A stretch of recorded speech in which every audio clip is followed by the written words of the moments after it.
Testing.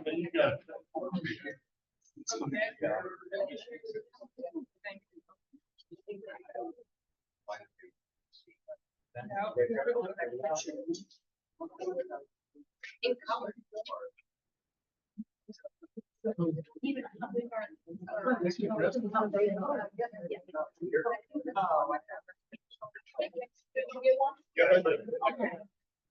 You know what? We do have it. Yeah, we have. I'm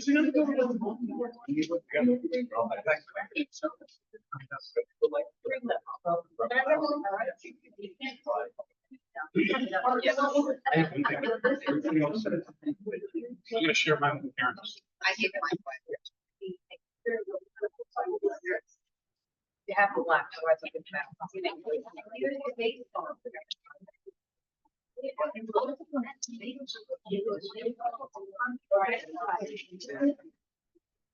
Friday.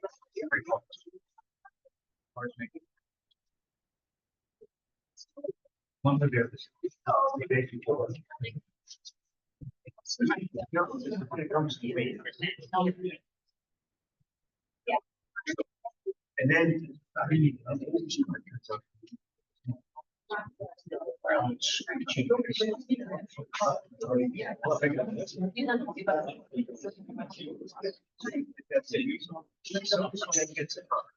Then you'll go. Well,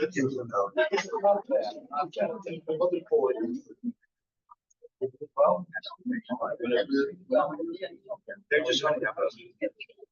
Oh, no, way down.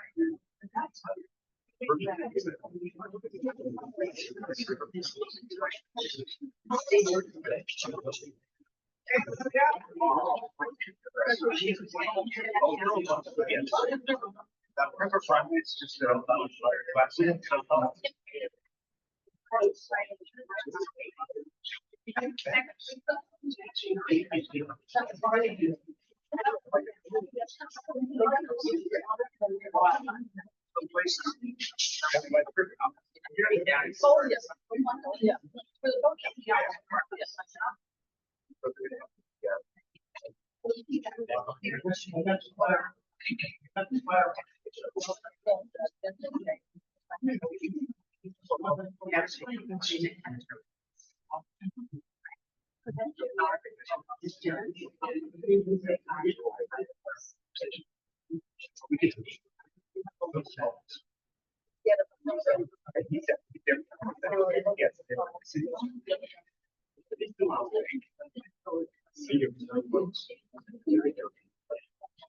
Sorry about the 70s Brits.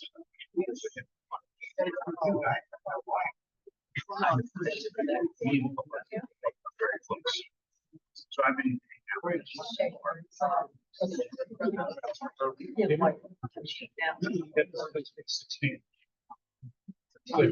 Good evening, everyone. I'd like to get the meeting started. Thank you.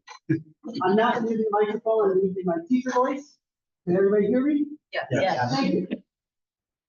We're called to order the Board of Selectmen regular meeting for Tuesday, September 18th, 2024 at the Marlboro Elementary School cafeteria at 7 o'clock. Also included in our meeting will be a public hearing. It's now 7:02.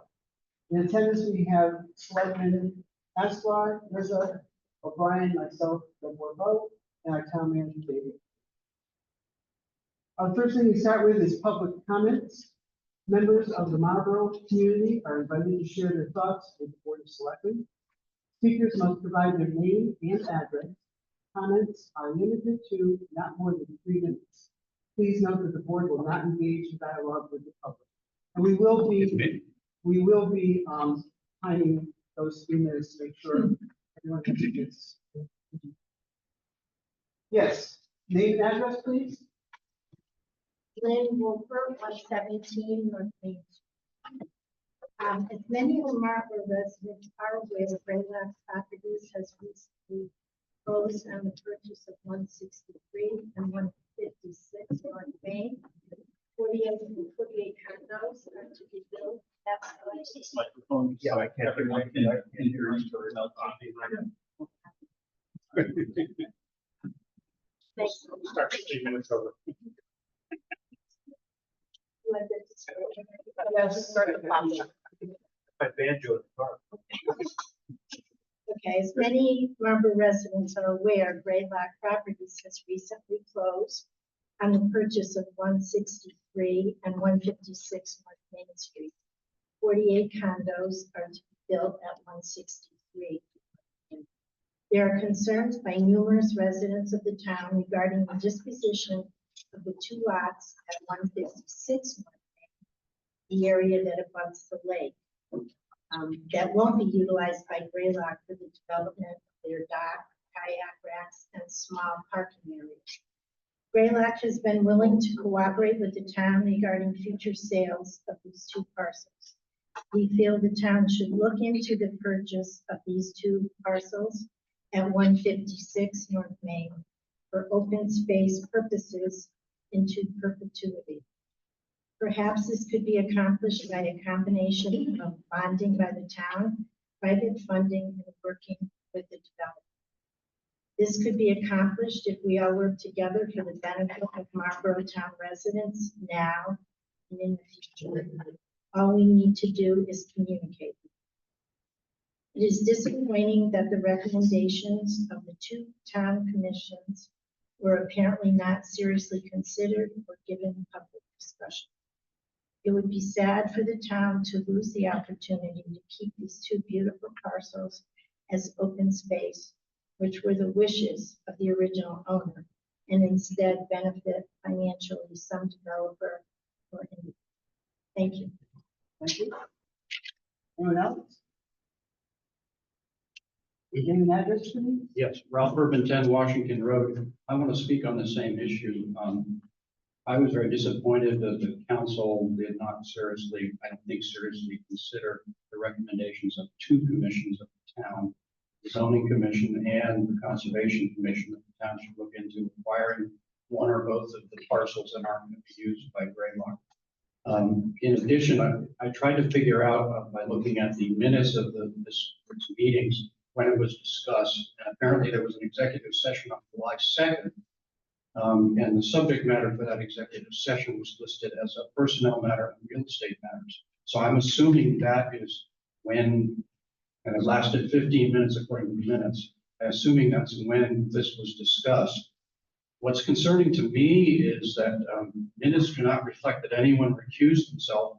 And I know that there are board members who are abutting property owners.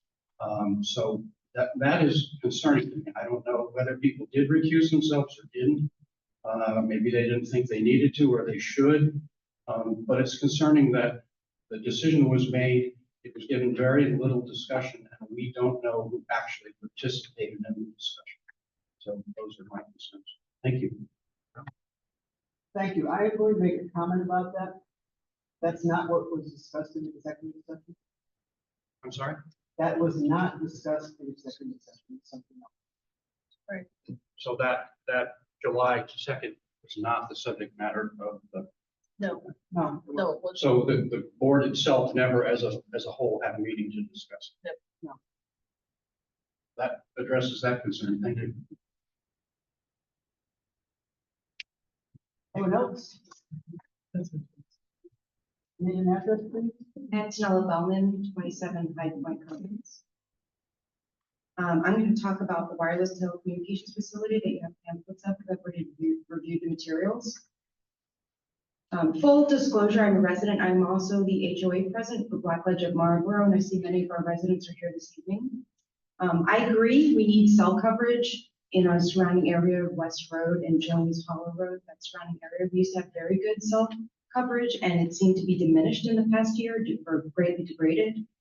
I'm disputing the new proposed location of the 150-foot cell tower that will be metal on West Road adjacent to the Blackledge Trail and Jones Hollow Cemetery.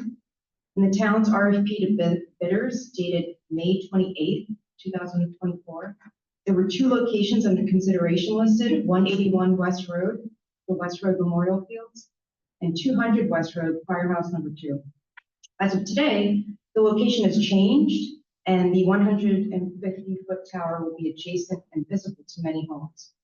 So why are there the two initial locations no longer in consideration. So as a resident who I believe the property value may be affected by this tower's proximity, and of course, I said as a HOA president for many residents here, we're a private association. We don't rely on the town of Marlborough for anything, including our road maintenance. We're going to be directly affected by this tower's location. And I reviewed the financial reimbursement that the town of Marlborough will get from wireless edge towers. It's a very lucrative deal. And as part of the bidding process, wireless edge towers included examples of towers. I noticed that Montclair, New Jersey which is a very affluent town, I'm familiar with it, had its tower at the high school designed to look like a stone smokestack, whereas the proposed tower here in Marlborough will either be a monopine designed to look like a pine tree or brown monopole. Both options are very unsightly. So I'm also wondering if there is consideration to maintain the aesthetics of the town environment to have it look somewhat better. According to the lease agreement, the financial gain is $50,000 to the town as a site bonus when the building permit is issued, annual rent to exceed 3% every year, just over $42,000, and revenue sharing of 50% of gross receipts on non-insureds in your pamphlet. And of course, they're going to connect all major carriers. So again, very lucrative, but you're not taking homeowners' interest into heart of why the location changed. So I'd like to request that an alternate location of the tower be selected away from homes as to not affect property values in the area. Have this decision moved to a vote by all Marlborough residents, or that it be tabled into an adequate solution as proposed. Anyone else? Yeah, Carrie Markey, 224 West Road. I second everything you just said. You're much more articulate than I am. So I appreciate the opportunity to speak here tonight. I have to express that it was difficult for me to put together some succinct comments, as this project has been ongoing for several years, has changed hands multiple times. And as residents, we've received various conflicting scenarios, opinions from multiple stakeholders. Overall, what I think has been missing from this process is a clear demonstration that there has been due diligence in identifying both the need for the cell tower and the most suitable location. I'm not implying that you haven't done your due diligence, but as residents, we'd like to see more clarity around what has been considered, what will work, what won't work, and how those decisions were reached. This transparency would help us better understand the direction of the project. So what I have are really just a few questions for you today that I hope can be answered, if not tonight, then as this project progresses. First, I'm wondering if we're starting from a clean slate if the project is awarded to wireless edge towers.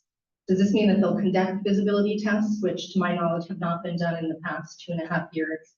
Will they be notifying abutting neighbors, which also has not been done in the last 2.5 years? And this is outlined in our town charter. Additionally, and again, I echo, has the final site and the final location been determined? I want to be clear, my husband can't be here tonight, but we truly believe the firehouse is the best location for this tower. And as long as most appropriate coverage can be obtained there.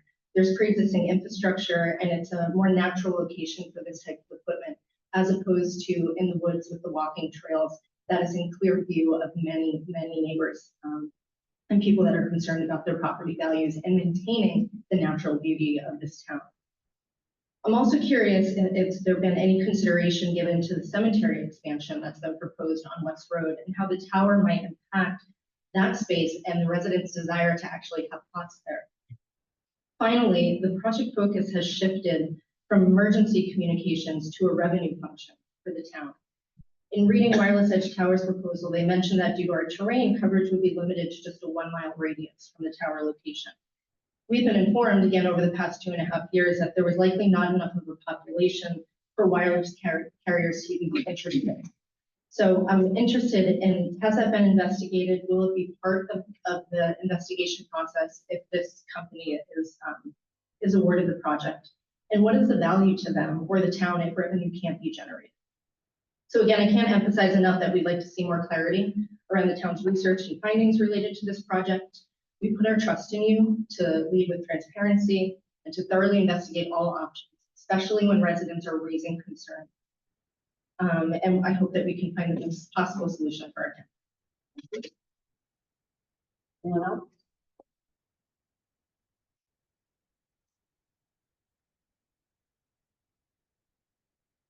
I go to Brent Hall, 39 Fox Meadow.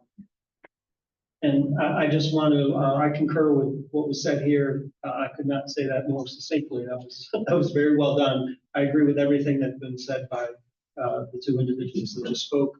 I think, I agree that it was originally, the project was originally advertised as for, emergency services, which I'm all for. We would not want to have somebody's cell coverage go down in that area under an emergency situation. So I totally understand that, but it certainly has, sort of switched gears here, and now, the town's making, $40,000 a year. And, my hope is that it could be done at, my question really is, what is the minimum height of that tower could be at a neutral cost to the town? So that's just another thing I'd like to throw in there. So thank you. Anyone else?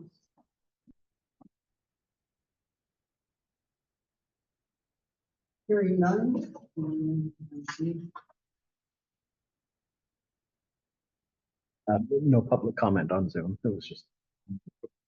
All right, we're going to transfer now into some of the public hearing.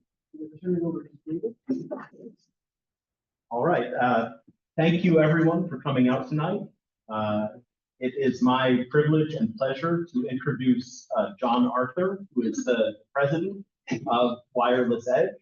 And he is here to do a short presentation that hopefully will answer many of your questions and concerns. And I believe after his presentation, he's willing to take some questions from you. So without further ado, John Arthur. So do I have to turn it on, or it should already be on? Okay.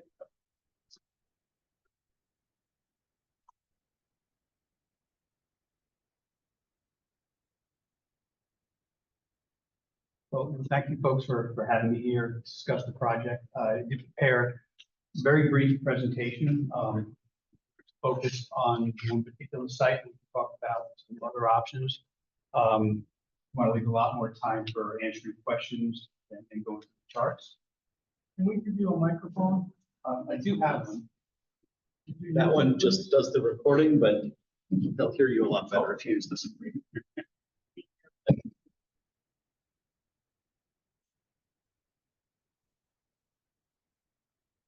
Okay, is this that? So how do we change the? I think you can just swipe. Swipe? With your Okay. finger. Maybe A from little the more go up like this? Oh, That's okay. It's all right. Just like my PC at home. Just swipe from the bottom up. Okay, great. Just a little bit about Wireless Edge Towers. We're a tower development company. We operate out of Rhinebeck, New York. We do operate nationally, so we work on sites everywhere from New England to Alaska, Florida, working out in Washington State as well. So, we go pretty much anywhere in the country. Our focus is on governmental properties. Not to say we don't do private, but 95% or more of our properties are on government properties, whether it's a portfolio we manage or it's individual towns, communities. Get a lot of calls from communities who have coverage deficit problems, and they have us come in and try to find solutions, or we respond to RFPs and bids. So all the photographs on this presentation are sites we built. For example, this is a Stony Point, New York. It was a small tower that we upgraded. We built the entire rooftop of the police station with a mansard roof to enclose all the equipment. And that was an area that had virtually no coverage until we built that facility. There's a water tank facility out in Baltimore. We manage Baltimore County, Maryland. The center is our site in Homer, Alaska, down in Homer Spit, in the Kenai Peninsula.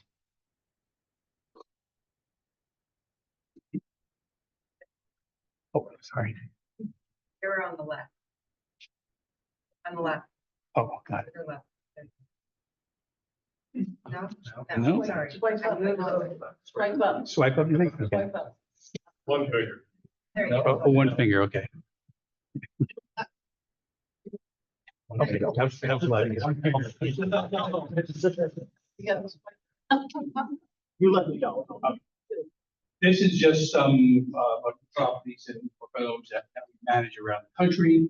For example, Forest Reserves of Cook County, building sites on Forest Reserve properties. It's hard to see at the bottom here. Daytona State College, we manage those properties.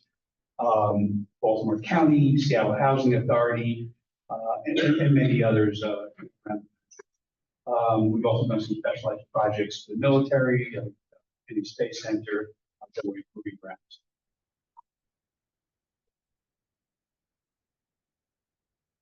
So initially, the RFP had suggested two potential properties. One was what we call it collectively the fire department property.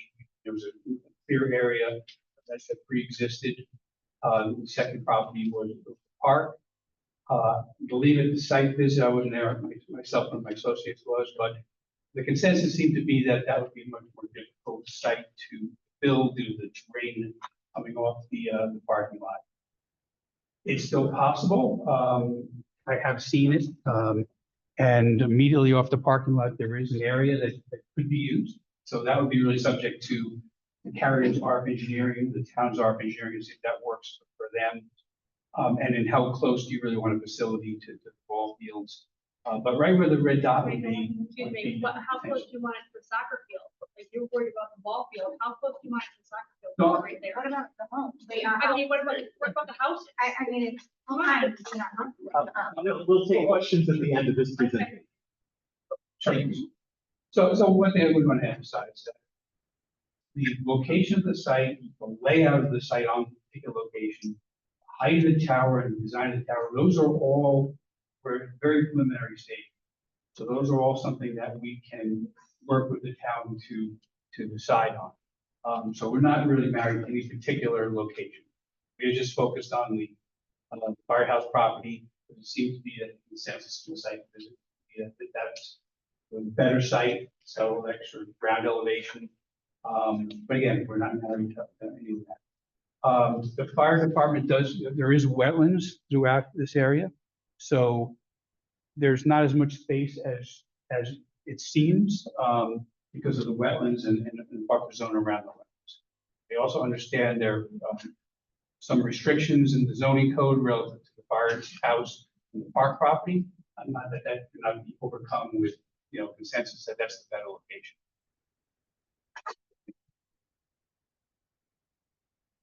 Again, just focusing on the firehouse property, there is an existing parking lot that goes off West Street.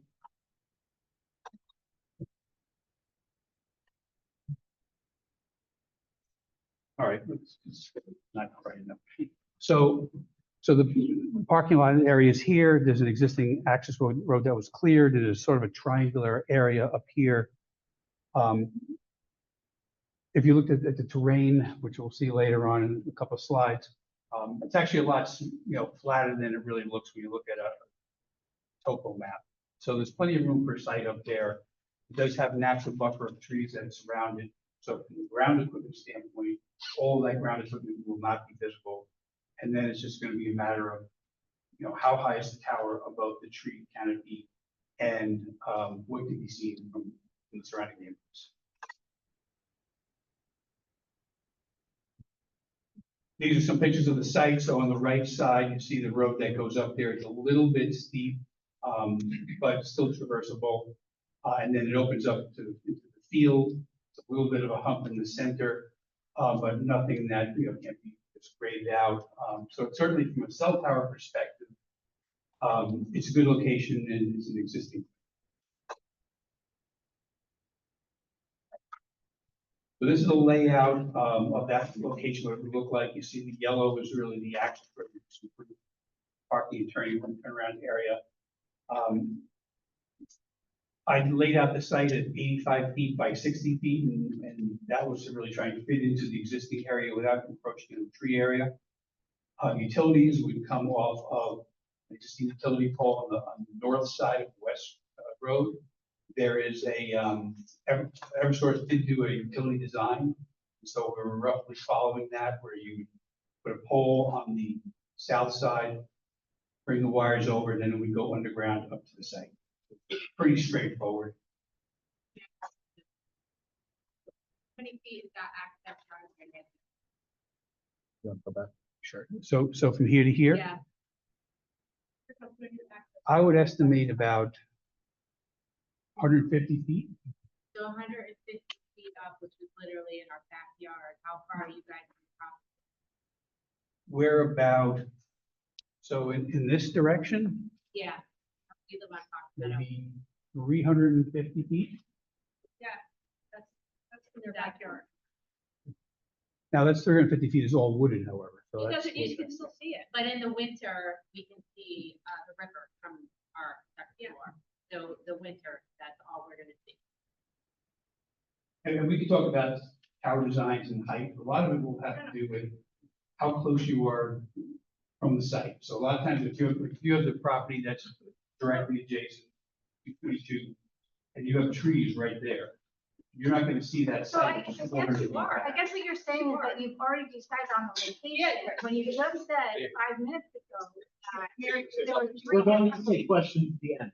Thank you. Make sure you record us too. You're recording things, you record us. I'm just speaking to this site. We can certainly talk about other sites, and really to fully evaluate that, we have to really get the wireless carrier's input, town's radio engineer input, and we have to look at the visibility and what the trade-offs are.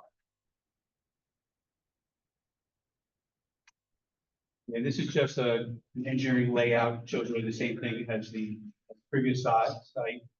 On the slide, you'll see that the underground utilities come up the road, and you have a transformer and a meter bank, and then the tower is essentially located inside the facility. This is a very typical cell site type layout, no matter where the site would be. There's just a detail, so you see the monopole tower here. It's a typical cellular array transformer. This is underground fiber utilities and a meter bank inside the compound.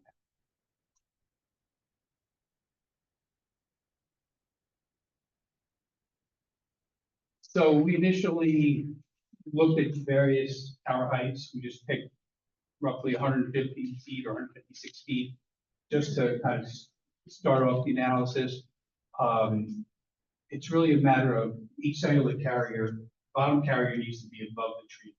20 foot above the tree line is a good rule of thumb. Each wireless carrier is separated by 10-foot vertical separation. So from a space planning perspective, you'll see that the top array is the web antennas for the town. Right below that is the first, the upper level of the wireless carriers, and then 10 feet below are each carrier. So there are three, what we call the big three carriers in the market: AT&T, Verizon, and T-Mobile. T-Mobile recently merged with Sprint, so there's one carrier. There's also Dish Network. They're building a new nationwide network. So it's effectively 4 wireless carriers in one. Very often we'll build in a 5th spot in case the town wants to put some additional antennas. But it's also really a way of building capacity. So when you design a tower, you have to build capacity, structural capacity. And we do that by adding levels and adding loading. And then off to the side, you'll see these are typical setups for municipal antennas. That will depend on how many antennas that the town wants to put up. These examples over on the right side are towers that we built. We do like a brown tower format in a lot of context, because looking at it through trees, it's a lot more hidden than a galvanized pole, and I believe it's better looking than the typical monopine or cell tower tree.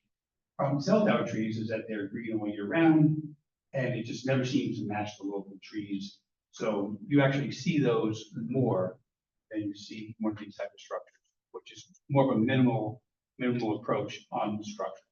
So the top one is Shirley, Mass. Happens to be right at the highway, so you've got a very long vantage point to view the site. That's a 185-foot pole. And the other two at the bottom they're both 150-foot poles.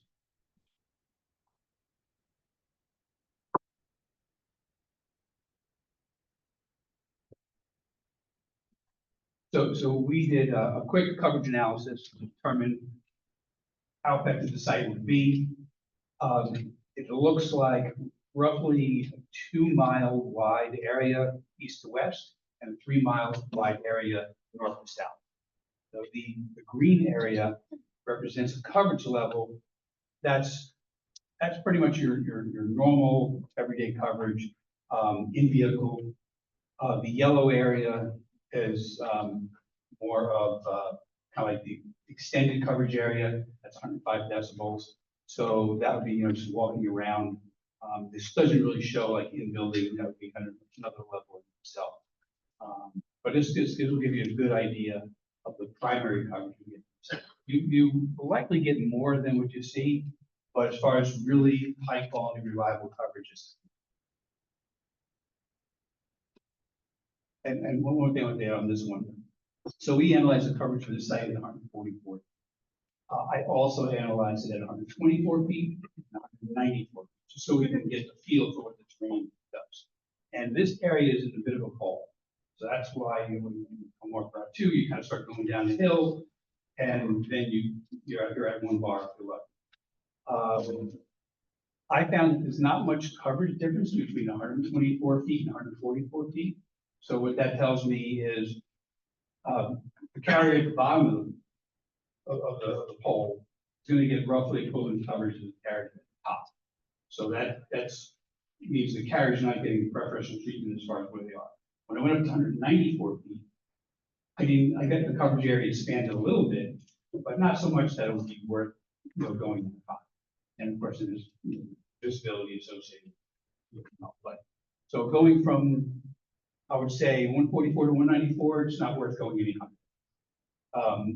If you were to go down to 124, I would say you'd be concerned with the carriers below that. Are they in the trees? So we have to look at what's the actual height of the tree canopy and what can we get away with. Just so you know, from a tower company perspective, I'd rather build smaller towers because they're less expensive. So the cost of steel is, twice what it was, 5 years ago, 10 years ago. So we're spending a lot of money on tower steel compared to the past. So for me, if I could get away with a 120-foot pole as opposed to a 150-foot pole, I would do that every day. It's a lot better business model.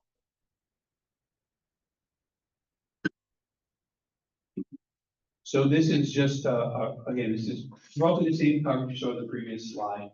But what I did was I superimposed it over a Google Earth map, just so you can kind of get a better feel. And I laid in some of the roads. You can see that on the south end, it gets to about Avalon Lane.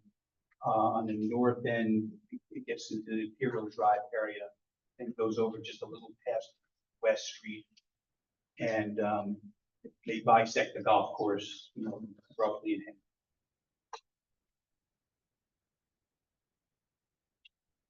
There's always questions about public safety of the towers. We go through this very often, go through the zoning process. So this is the typical results from an analysis where we include all the wireless carriers, the maximum number of antennas, maximum power, and worst case conditions. And what you see here is that at that point, we're still 5.5 times below the level of public exposure. And talk about public exposure, every day we're in an environment with this TV stations, radio stations, police, fire vehicles, dispatch, and just people's cell phones. So we're way below that. And then if you were to measure that after site's built, we find it's even much lower than that. It's very conservative.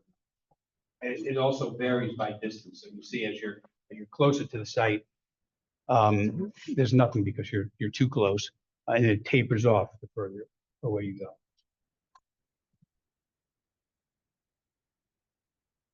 And that's what you'll see in the charts, and answer any questions. Okay. Uh, Maybe just to maintain order, we should put a microphone here, and you can come up one at a time. Why don't we make this the spot? Okay.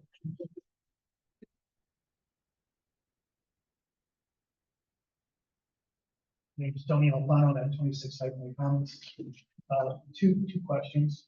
One, I think it's important to show, like, I live obviously in that neighborhood, and I'm going up and down the streets every day on my cell phone. So that picture of the coverage I feel is a little misleading because we already have coverage. So it'd be good to see a picture with the current coverage, with that coverage overlap, because I think that will help in the decision making as to where a site would go to give sort of maximum overlap with minimum disruption visibility. The second question is to the town, which is what exactly is the process? I'm encouraged that this is preliminary, but I'd like to know what the process is for this to be decided before the end of the night. Like what steps do we go through, and how does that decision get made? Well, just to your first question, I would say that when you, to really get to the existing coverage, and it would vary by wireless carrier, because all their sites are not in the same locations. T-Mobile might be on one tower in one location and not Verizon, vice versa. So if you were to look at a wireless coverage map of this area, what you'd likely see is a white area. That doesn't mean it's zero coverage, it means that it's below the threshold for any kind of reliable coverage. And then you'd see the surrounding areas that would cover. And I would suspect that, areas along the highway are probably fairly well covered. And then as you get north of there, it's going to peter out to almost nothing. But we have to wait until we get the wireless carriers engaged and they provide plots to see what that real hole is. And that's something that's going to be part of the zoning or the siting council process to review what that coverage hole is. And what's the justification for the site. Agreed. Is there an answer to the second part? What the process is to make a decision? Ultimately, the decision regarding leasing property, whether for a cell tower or anything else, lies with the Board of Selectmen. As you correctly noted, tonight is a preliminary. No decision is going to be made tonight.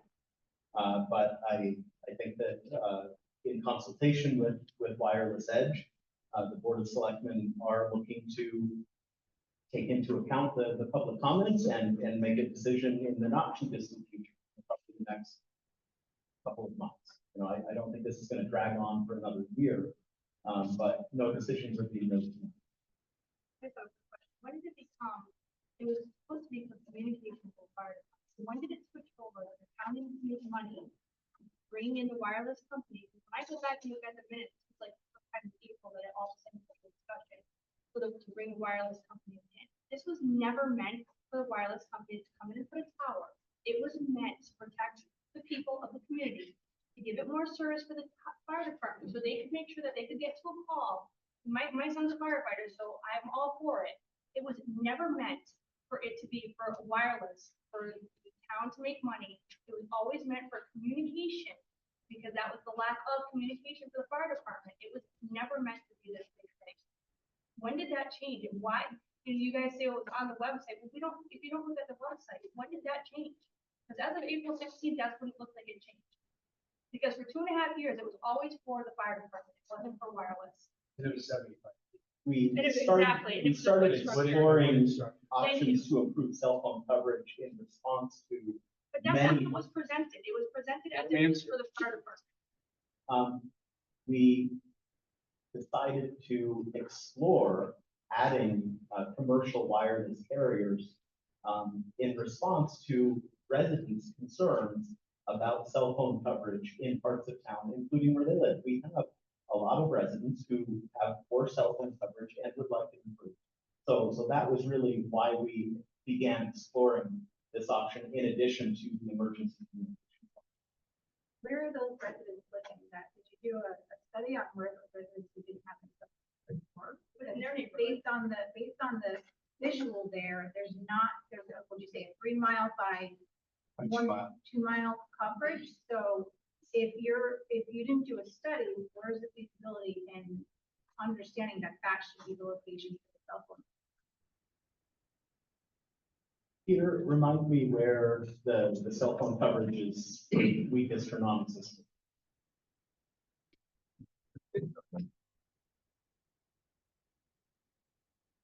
Let's go back to where we started from. Board of Selectmen first came out with a wooden pole, 110 feet or so. And our first objective was to talk to AT&T. They had an emergency communication called FirstNet. FirstNet is just for first responders. They said that that wasn't suitable at this time for them to do, so we explored the antennas with Holland County. We came back to the Board of Selectmen saying, a wooden pole really doesn't meet the needs. We need to get a little higher. The Board of Selectmen at some point, a couple, 6-8 months ago, maybe longer, as they said to the resident when this went through, they held a public hearing, they increased the height to 125 feet. It went to a monopole of the wooden pole. The town's at 125 feet today. We went out. Public Works was going to do a lot of this work. I'm going to swipe down. John, believe me, I've been doing this for a year and I still don't get it right, so don't feel that. So Public Works was going to install this conduit. Public Works was going to finish the driveway, finish the pad.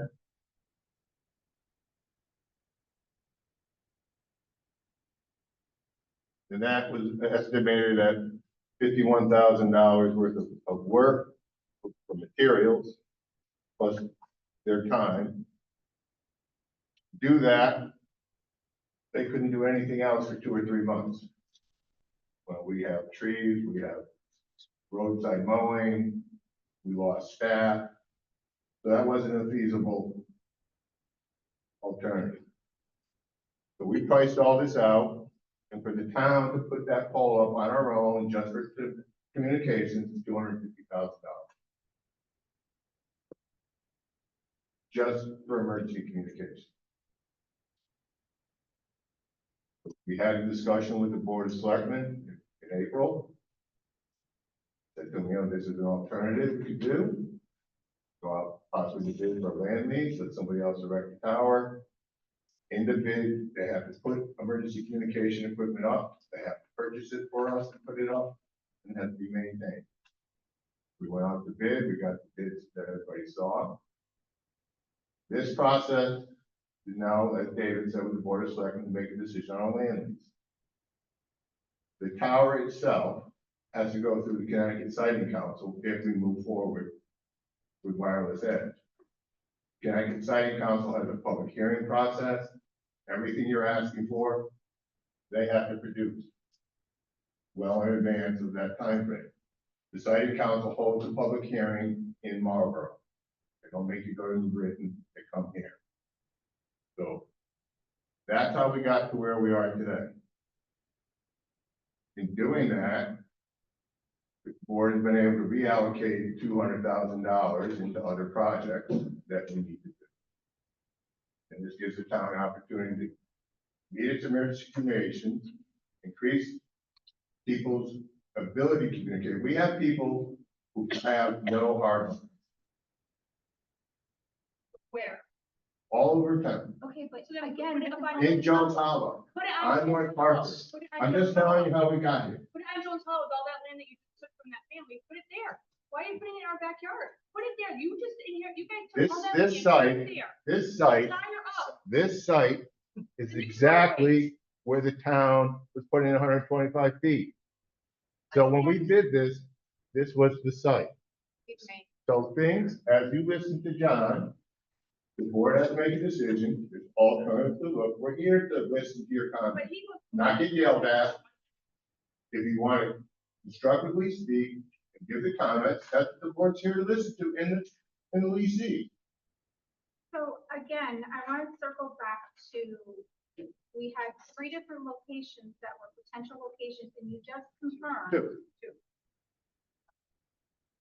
Well, we had the baseball field, the. This fire is the station. this is the firehouse. This is all one parcel of land. Okay, but you just said that this was now the final location. No, no. Put it down. The town.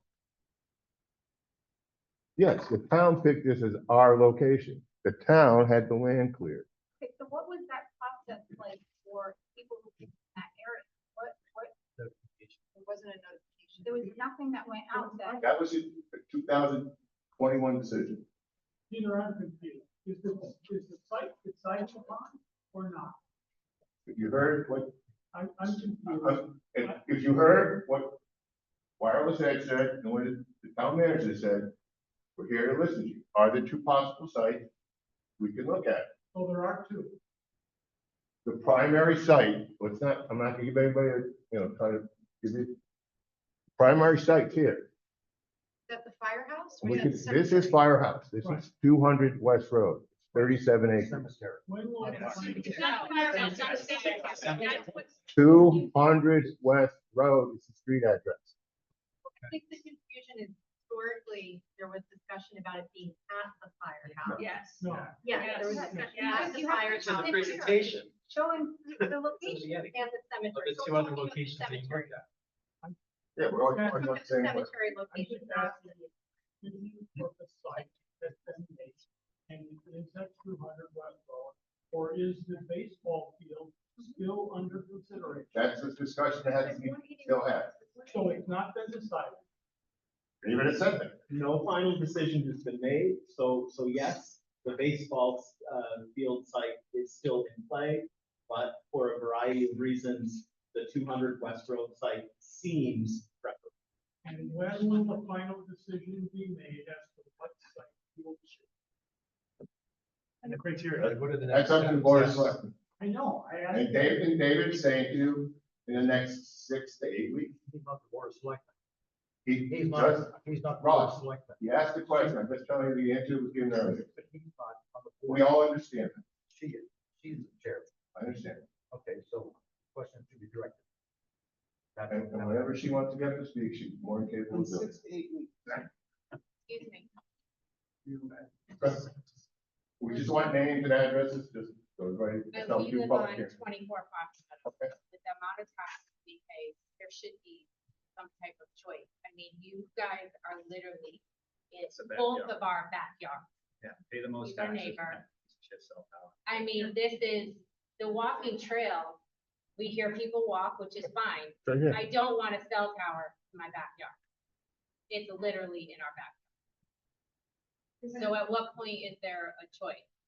You pay extreme amount of tax. Yeah, find another spot. Board of selectmen will Sounds like a great consider- idea. Find another spot. It's gonna devalue our property. Are we gonna be able to pay less taxes? Right. You guys, We live there because we live in the woods and it's peaceful and it's quiet, not because there's electricity, radio frequencies. I'm a nurse, I know that potentially that's a health issue. And now it's in our backyard. So no choice? What did we say? They're going I heard what to you- possibly explore, but this is a primary Who location. makes the ultimate decision? The board of selectmen. Is there a voting process on this? The board of selectmen. What about for everybody else? How do we You provide, elect the board of selectmen. how do we provide input to the board of selectmen? Right now. Right now. We'll take a vote? Yeah. Who's against it and who's for it? They are holding a public hearing to take your input. We Why don't is want, that we public don't want it in our I think, backyard. yeah, it's a great idea. Find another spot. It's literally in our backyard. Nobody's saying that it's not a great idea to have better communication. Where the location is, it was not. Want it in your backyard, huh? One at a time, please. Nobody's denying that the fire department needs to have better communication, and that's what the police officers, nobody is saying that that's not what we want. We don't want it in our backyard. The ball field, there's how many acres there that you can put it there? I mean, everybody know that if you put this tower on, you're gonna have to put another street on White Road to get access to the tower by the stop sign. That's already a dangerous intersection. Put it at West Road, you're creating a spot where people are gonna be able to go and hang out. We've already got people doing bad things at the end of our neighborhood. We don't need another spot for these kids doing bad things someplace else. And how about all the servicing and whatever needs to happen to the tower, constant noise in our backyard?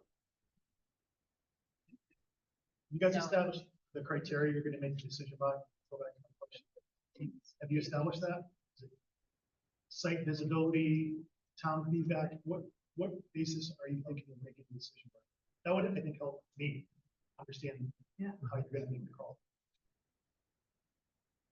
We're trying to get input from those people who are the experts on this situation. None of us on the board are expert tower people.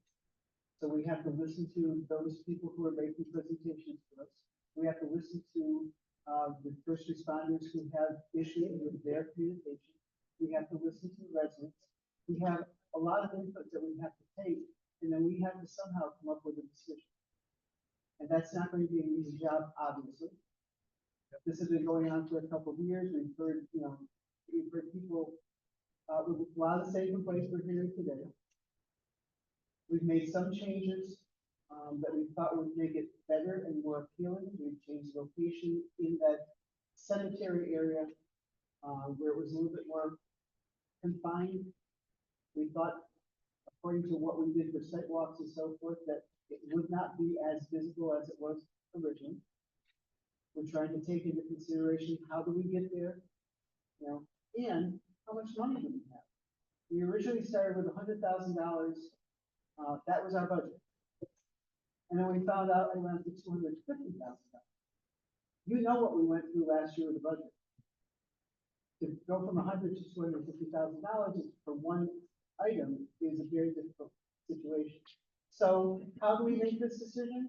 We do a lot of listening, we do a lot of asking, and then we work as well together as we can to come up with what we think is the most viable. Can I just I'd ask like one to thing? make a suggestion. Returns, okay? Could I suggest that you can make a line with the microphone, just to keep order so one person? Loud voice. No, for the purpose of maintaining order, we should have a line so that no one feels like they're going out of order. Sue Hedrick at 47 High Point Commons.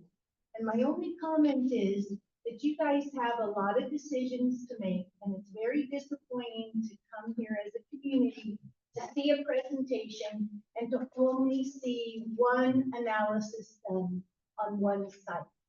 There's no information for you to make a balanced decision. I am Tom Gutter and I live at 18 Fox Meadow, and basically the same thing. Why don't you request Edge Towers to provide you with a detailed analysis for the second site?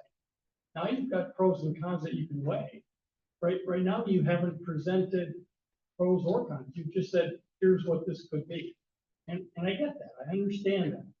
But do the same thing for the other site, and now the town can say, this will cost X number of dollars more to build it here versus there. The coverage will be improved or not improved if we do this or that. You know what I'm saying? I mean, a simple analysis of the two sites, you haven't done that. And I would request you do that. As a town resident, I want you to be fiduciarily responsible for our money, absolutely. But I haven't seen a proposal for the second site.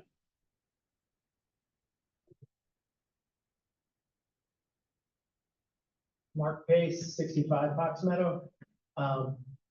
Thanks for the information. It sounds like the $200,000 piece is an issue.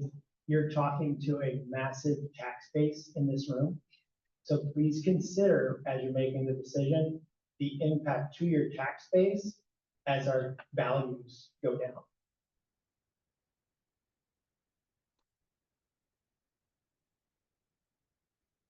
Like to look at the 7-hour one. If you guys don't know, I'm friends with a lot of you. I'm business summit, so I do this stuff all the time. We own several towers. Sorry, my voice is a little hoarse thing. So I know a lot about this. So if anybody wants an unbiased opinion, I'm always happy to talk to you about it. I will give you a warning though. The ultimate decision maker here is not the town, it's the siting council. The siting council, once they get involved, they will listen to people that don't have coverage. We don't know how many of those people are, but we don't know where they are. But if they're here, and they say that they can't make a 911 call from their house, they're gonna trump all of us. So you always have to consider, and I just built a cell tower, it was $550,000. These numbers are low.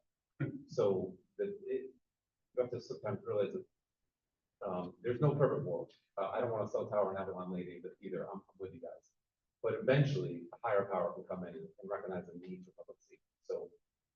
You know that everyone can get a hardwired phone. Yeah, People don't have to rely, that's their choice. we can't, so we built several cell towers now in certain places, but they don't even offer that. Copper lines are going away, and also the cell carriers, and again, I'm not one. But where does it show that they've missed 911? Yeah. That's what I would like to know. Where in the last 5 years, how many 911 calls have we missed for cell service? Where is that? Show us that. That's tough. Show us that. No, because every call is reported. They have to keep a record for so many years. So every call is reported. Yeah, not if you can't make one. So, and again, I've got those skin in the game, I'm just trying to offer information, so it's just, there's just a lot that goes into these things. And, yeah. Anyway, happy to answer that.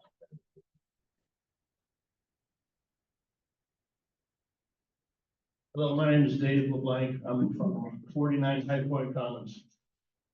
High Point Commons. We're gonna be looking down at this tower. My question to you, Peter, you might know this right off the cuff. 200 West Road is the address for the fire department. This tower location, to me, should be labeled the entrance of the Greenway Trail Tower. It is not at the level of the fire station. Will a tower that you're proposing at the Greenway Trail Hill work at ground level from the fire department? They have to do coverage. Excuse me? They would have to do coverage. Okay. Again, if Okay, you that's listen, what it if should you listen be. to what was said earlier, locations depend on height. Right? So my question to you, have you entertained the tower being at the base No, of we the did. fire department? We did, because You got about again, 50 feet let there. me tell you how we got here, as I Right. said a little earlier. Zoning regulations, we have zoning regulations for towers, they don't apply. Contact control of towers from 2010 to 2012, when the siting council had a little hiccup, and then it clearly took it over. But this was designed to meet our zoning regulations, which require a 700-foot, 750-foot, 700-foot separation from the soccer field. Why, if it's not 700? So this from our meets- house? This location meets what we have in our zoning regulations. So you're saying that if it's down by the fire department, that won't meet it? No, because you're within the distance to the soccer field. Why Not the can't you baseball field. change Peter, you your wrote, zone? you Zoning regulations don't apply. I'm just telling you, we designed it to meet. Oh, our so it doesn't apply. So it doesn't matter. So it doesn't apply to houses. Have it on top of- Okay, so there is an option. It's not, zoning is not blocking that. There is no zoning involvement. we ran cars there, it doesn't cover. It's too low. Build it Next to the higher. firehouse, it's a useless. You'd have to go to like, it'd be very high, it'd be like 200 something. Can you It'd have tell to be a mid tower. 30-foot elevation. Firehouse. Yeah, it's tucked up next to the hill. It is about, I'm just guessing, 40 to 45 feet. 33 feet. This is 373. I didn't look at what the firehouse. 393, 343 the fire. I just remember it didn't work for the fire. Why would it have to be 700 feet? That's what the zoning regulation has. Why? Well, That's what the regulation. but that's irrelevant now, right? Doesn't matter. Okay, so. Again, the siting council is going to make the ultimate decision when and if the board enters into it. You get 7 houses in 400 feet. But you can't. Well, you can't put a fire soccer field. Zoning regulations are a little bit off, but it doesn't matter, right? Again, you drop it, it's elevation, and again, you have wetlands. You know, this is all wetlands. Between the soccer field and here is nothing but a band of wetlands. But you got 7 houses within 400 feet. There could be, there could be, yeah. No, there is. There is. There is. Yeah, me too. I am too. We don't, I mean, there's kids playing in our yard, there's kids playing in a soccer field. What's the difference? What's the difference for zones?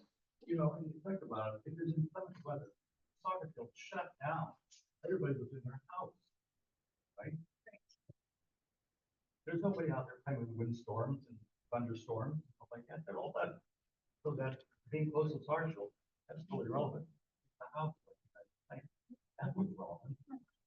There's no volleyball, it's not gonna be sitting out like everybody take a shelter. Who's on the stadium council? That, Who's on the stadium council? the governor appoints the site council. Right now, I believe there's 9 members, 9 to 12. They meet in New Britain, you can go on the website, go under Pura and siting council. Hi, I'm Ross from Shasta, 11 South Buckboard. Thank you, dear. Thank you, everybody. Thank you, John. Thank you, John. Looking through your wireless edge resume, been very impressive, no doubt. But I have a few questions for you. Everybody's been asking. Oh, I'm sorry. I'm sorry.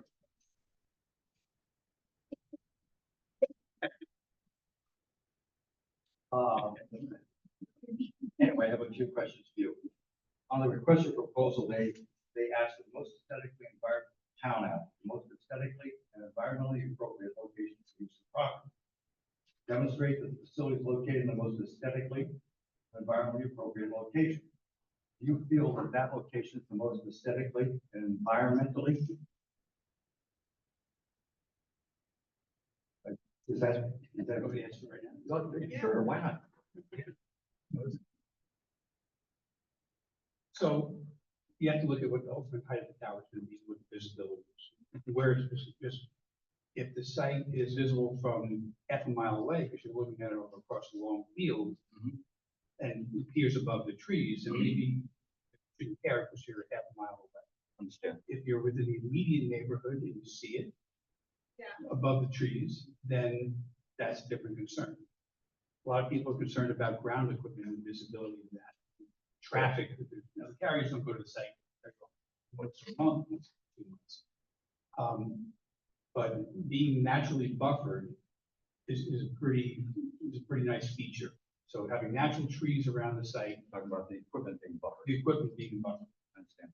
really virtually no noise that comes out. I understand. So that's, you know, unless there's an outage in the generator run, you're not going to get itself that text coming and going. So after initial construction is done, it's a pretty quiet facility. You also talked about the cost of steel, right? You talked about having a higher tower, how much more it would cost you, and that's one time.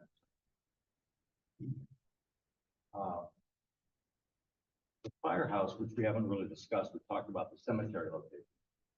Since you've already looked at this area, you know where the firehouse is, and they're about 30 feet, 35 feet, something like that lower. All the utilities, you're paying for all the utilities. You're paying for every source of electricity, you're paying for the conduit, you're paying for the poles, you are paying for the generator, you're paying for the propane, I'm assuming it's propane, not diesel. Don't know. Either way, for the storage tank, for it to be filled, you're paying for all that. All of that's already there at the firehouse. Done. It's there. You're paying. There has to be some communication between the tower and the firehouse, because the firehouse was the original concern.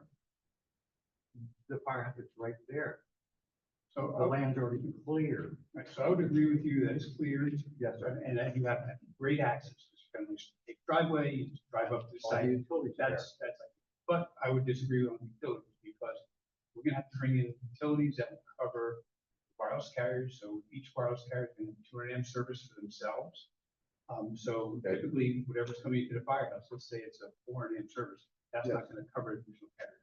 We're gonna have to have additional conduits coming in, maybe its own transformer, its own meter bank.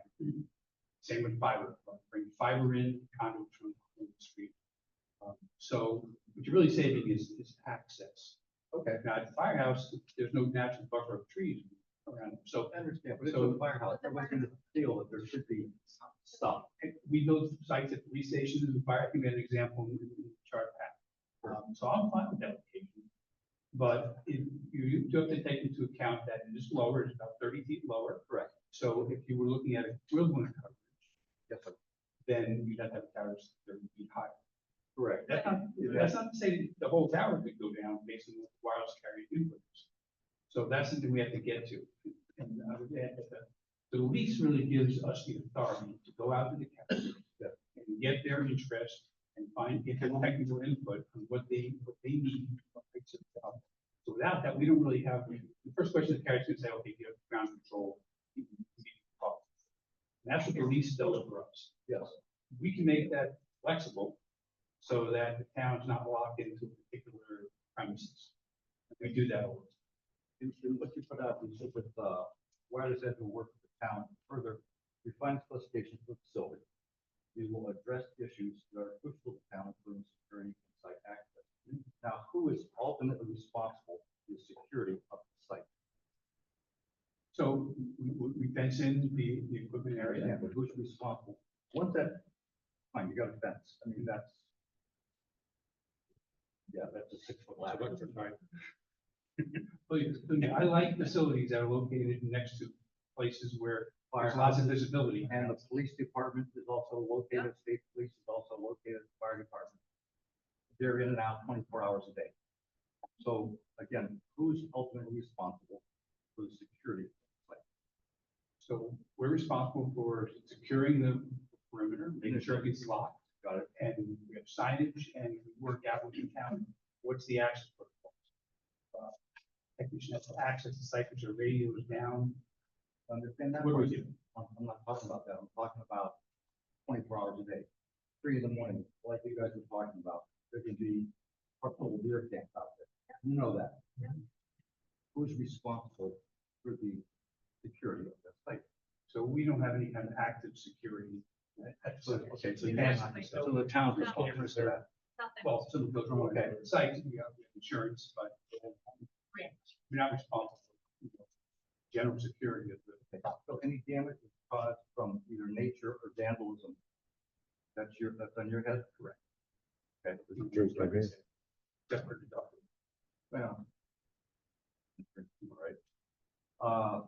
One of the other things that you had in your proposal was the, was it 20, I'm sorry, I'm sorry, 42, pardon me? Want to jump in more. Some people have, other people in the public would like. But you're making very valid points, considering we don't really have a police department. Give me 3 minutes. Go on. Thank you. All right, 42,612 bucks. And up 3% a year. If the anchor defaults or terminates the sublease, you have a 20-year contract with the city, with the town. Do you continue to make those payments? As long as there's active carriers on the site. That's not like- If you have a 20-year contract, it says that you're gonna pay this amount and a 3% increase every year. If you have no residents, would you still pay that? That's a good question. If the carriers all leave the site, Yes, which I've never seen happen in 30 years, I understand, but then what you're left with is stealing the facility. Yep. And the town's use of that. So the town still has use of that. I understand From a that, business perspective, we don't. but you have a 20-year term contract. Right. So are you going to continue to pay that 42,000 for 3 and change, a 3% increase for 20 years? I mean, that's a hypothetical that, of course, I don't want to get that. Well, you're But gonna we- hypothetical, we're- you have a 20-year contract. That's a hypothetical. Ross, he answered your question. But there's termination. I'm sorry, provisions Peter. and No, you answered your question. I Other understand, people- I didn't know I interrupted you.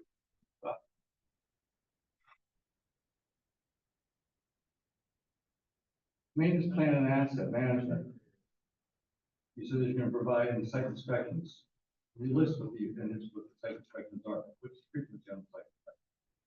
So there's a general facility inspection, which occurs at least 2 times a year. And that's why it's like grounds maintenance, making sure there's no Yep. issues, Got all like listed here. the fence could be damaged or whatever. Then there's inspections that occur because we're in the neighborhood, we're in the neighborhood site, we're gonna go there. Yep. Then there's inspections that for a specific reason, No, like I a wireless understand. carrier installed, we want to make sure that they install the right stuff, that they free, and that's a post-installation inspection.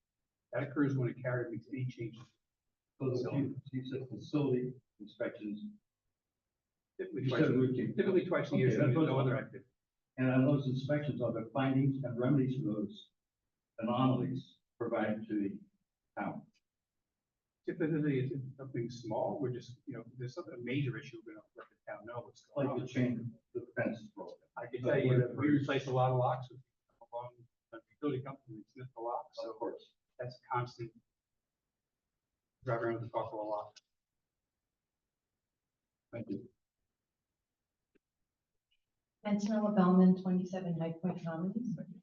If this is truly a informative meeting for the select board members of the select board who are here, in order to make an informed decision, I again would like to point out that this is a very, very, very lucrative deal for the town. And I applaud the town on trying to find another revenue stream other than taxpayers. However, putting you say only 7 homes in an uncomfortable spot, unsightly, people here don't want the tower of the proposed layout, which says proposed, but we all can read between the lines that this is practically an ink deal, which I hope it's not.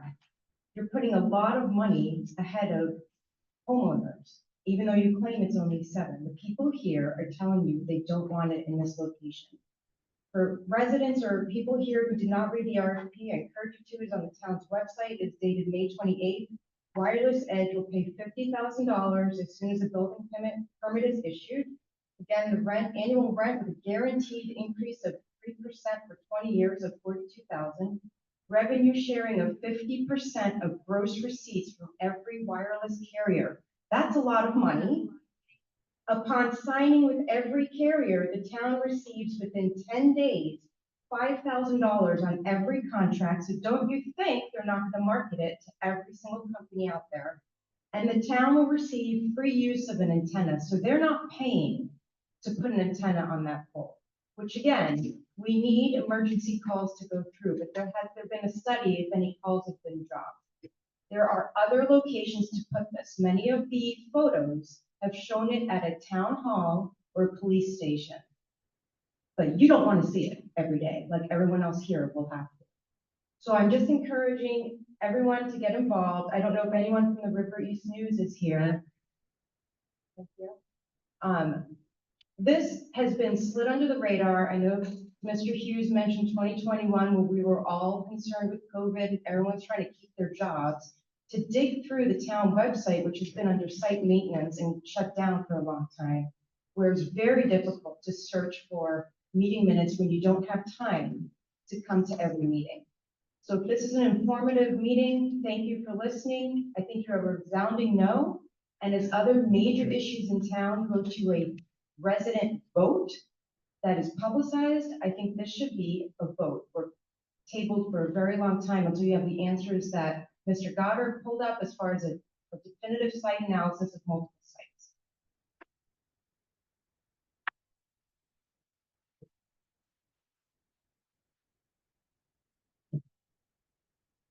Anyone else?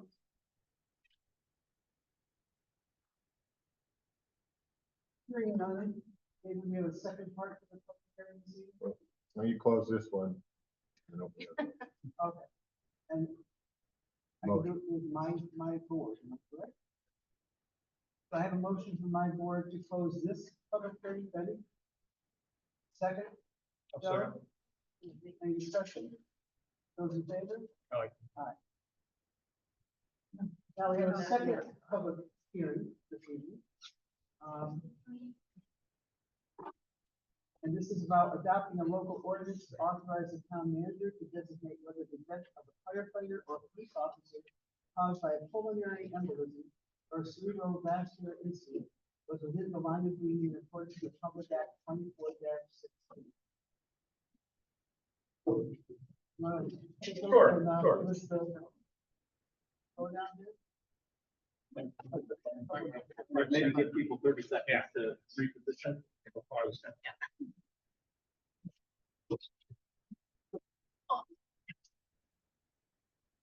Do you need a vote? Can we do that? Just open it. No, should I- That's just one. Fortunate.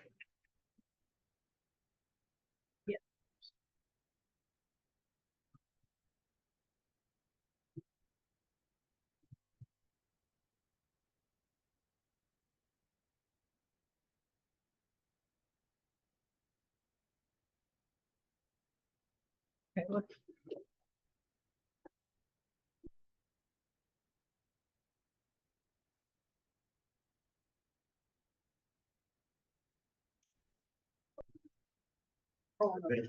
Music stop. I've been dismissed.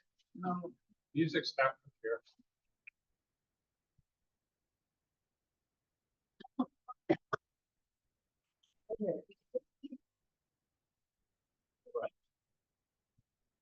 So the context for this new ordinance is that in the most recent legislative session, the state legislature passed a law, and Governor Lamont signed it, I believe it's the Public Act 2416, that indicated that if a police officer or a firefighter were to die, not during their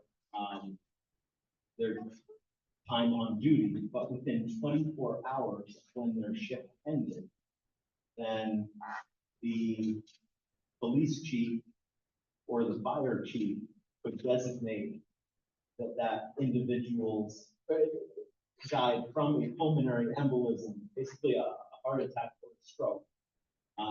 Then for the purposes of receiving certain benefits, not interestingly, they specifically carved out and excluded workers' compensation from this, but a variety of other benefits, very appropriate ones in my opinion. Then the fire chief and the police chief could designate that death, which occurred after within 24 hours after they had been on duty, they could basically designate that as an on-duty death for purposes of receiving these benefits. And they say in the legislation, unless a town establishes a different process or assigns that responsibility to a different person. Now, as it stands today, because we are a resident state trooper town, the town manager, from an administrative standpoint, I don't have a badge, I don't carry a gun, I don't want to. But from an administrative perspective, if you look on the paperwork, I am the police chief. We have a resident state trooper, we have a director of public safety. So on the police side, the town manager, me, is already making that decision without any new ordinance. So what I am proposing is that we harmonize it and establish the same process on the fire side, so that regardless of whether it's a police officer or a firefighter, we know that they will be treated exactly the same way. So do we as a board then make a motion to accept this? So the way that the agenda is written is during the public hearing, this is an opportunity, like we just had in the communications tower, for members of the public to offer their comments and feedback. We will close the public hearing, and then further down on your agenda, one of the items is to vote on this. Public hearing is open. Does anyone have a comment? Sounds like a great idea. So Great idea. Good idea. Favor of it? Yep. Anything else you need to say before we move on? Okay. Josh, I'll bring it to you. Al Whitney, 20 Dunlord Road. Is Josh here tonight? He did leave? I just want to bring, he mentioned at the last meeting when this issue was put forward up, that he thought maybe members of the fire department would not be happy with that change, that instead of the fire chief making that decision, but it doesn't, there are any members of the fire department, so. I can answer that. Okay. We leave it as it is. Leave what as is. With David's proposal. Okay, that's all I want. Yeah. Just wanted to bring up his objection. Thank you. Do I have a motion to close the public hearing? I'll make a motion. Joe, second? I'll second. John, thank you. Any discussion? Those in favor? Aye. Aye. Okay. Going back to our agenda, we are up to the acceptance of the minutes. We have 3 sets of minutes to look at. The first one was the Tuesday, September 3rd, set of minutes. And with the discussion, I'll make a motion to accept those minutes.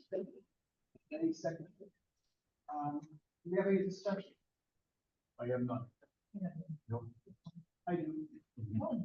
There's a couple of things I just wanted to clarify on page 3. The last bullet underneath town manager updates. Aquarium was supposed to be having a presentation this evening, but they chose to do it earlier. Although the minutes should state this is what they wanted, but just to clarify, the Aquarium already had their meeting. And the first bullet under selectmen updates, I'd like, What was for that? That's what we said that night, so we're not gonna change it. that's why I said, no, we're not changing it. I want clarification that we understand that Aquarium has already made their. Right, okay. The first bullet under selectmen updates, Ms. O'Brien got signups for newsletters, please add Ms. Borbo and Mr. Rizzo, it's all fearless, ended up getting signatures for that. Anyone else have anything? So I'll make a new motion to accept the minutes of the September 3rd, regular board of selectmen meeting with revisions. Do I have a second? Ready? Those in favor? Aye. The next set of minutes were from a special board of selectmen meeting on the 4th of September. I'll make a motion to accept them. Do I have a second? I'll second it. No. Any discussion? Any discussion? The only thing I'm gonna ask to add, that there are minutes taken on those, is after you've got the motion, who made it, who seconded it, you also have to put down the motion. Oh, okay, yeah, okay, yeah. So those in favor of the minutes with revisions, say aye. Aye. And that goes for September 10th as well. I'll make a motion to accept those with revisions. Do I have a second? Any? Those in favor? Aye.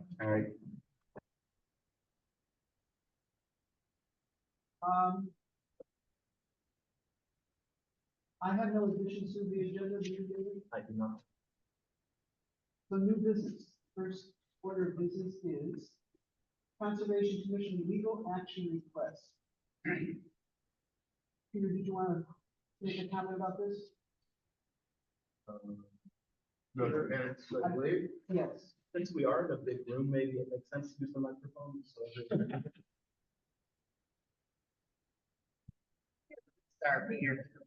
First, as the minutes say, we have a violations. We have a wetland violation that is into a wetland. We issue a cease and desist order. One of the property owners came in after they signed for the order on the 31st of August. They signed for the order on September 9th, and they continued to work after they signed for it, so they acknowledged. And in our order, it says stop work. And the Conservation Commission, when they issue an order, has to hold a show cause hearing within 10 days. It allows the person who got the order the opportunity to report to the commission and say, no, you're wrong. This is why the order shouldn't remain in effect, and the commission makes the decision. So we had our meeting on September 9th. In the afternoon, I went out and took some photos. Came back to my office, and then one of the members of the property came in and used a lot of, four-letter words describing what he thought of our regulations, myself, the town, judges, lawyers, and made it clear that it's his property and he'll do what he wants to do on his property. He did not show up that night. He was in my office at 3 o'clock and gave me a shower of words. Reminded him before he left that we were having a hearing. He didn't show up that night. Clearly a willful violation. He signed an order, he kept working, and it kept working up until Tuesday. So commission seeking to have the ability to seek legal action. We have to get a temporary injunction and then go after civil penalty, turn up to $2,500 fine. They also voted for me to issue the municipal citation, which is a $1,000 fine. They get a right for a hearing on that as well. Today, a member of the property came in and had a conversation with me that was civil, a different member. I described what needs to be done. So I would still ask you to authorize this action, but I'm hopeful we won't have to be. But if they don't follow through by Monday, we will. You have a question. Estimated legal costs if we have to pursue this, 8 to 15,000. 8 to 15? And how close are you to solving it? All depends on them. Okay. Now, when you do this, you always can ask the court for your legal fees. Sometimes you get them, sometimes you don't. Sometimes you get part of them. But again, if we can avoid this, believe me, we wouldn't be here if we didn't have to be here. You know, just hopefully they follow through and by Monday we have this resolved. Your last sentence here says, I expect the zoning commission to make a request for legal action before selecting at its meeting on September 18th. So that's tomorrow. Correct. So we will be back before you at your next meeting. The same piece of property. They are storing 3 tractor trailer cabs on the property consistently. We issued a notice of violation in 2023. Up, so combined with the wetland, we issued the cease and desist order for the storing of more than commercial vehicle of greater than 11,000 gross pounds on the property. Very disruptive to the neighborhood. They all were out at conservation meetings. We've had that discussion with them also today. We'll see where that goes. That was needs some more thought on their part. All right, so we'll expect next meeting to take this up. If I can come to a resolution before then, no, but this night I need you to vote for the conservation. I want to make a comment, reading the information to the digging out of it for myself, but I think it's important that we support our conservation commission, and support our laws and protecting, our town. So we need to take a hold of whether we support this. I know none of us want to spend any money, but I hope we don't have it. Hope we don't have it. We need to take a vote. Would you like to make a motion then? Make a motion. But, how we're gonna word it.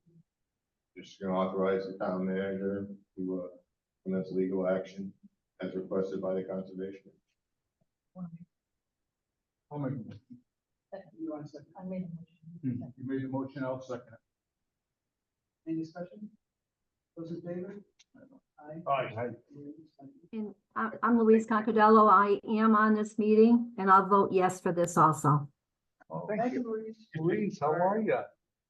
Not that great, I didn't realize you were there.